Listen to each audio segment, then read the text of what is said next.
nag-iisip, Betsy? Buhay reyna na tayo dito sa mansyon. Gusto mo mawala to? Dahil sa panandali ang sarap. Hindi mo kasi ako naiintindihan eh.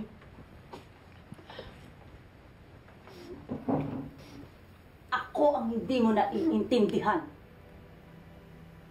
Ang gusto ko lang magkaroon tayo ng maginhawang buhay. Kaya nga paulit-ulit ako, hindi ba? Paulit-ulit kong sinasabi sa'yo na mag-focus ka lang sa plano natin. Na hindi ko naman nakakalimutan yun. Pero bagot na ako kay Robert. Pinagtsatsagaan ko naman yun para magka-baby kami. Para kahit anong mangyari, meron pa rin tayong parte sa kayamanan nila, Robert.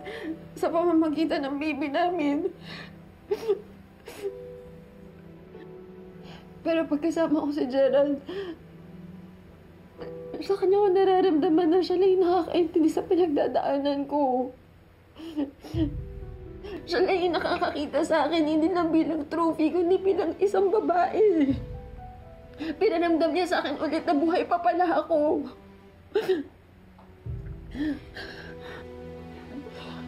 Ang dami mo ng in-effort, Betsy. Gusto mo ba masayang lahat yun? Kapag nahuli ka ni Robert na nangangaliwa ka? Gusto mo bumalik sa kampungan?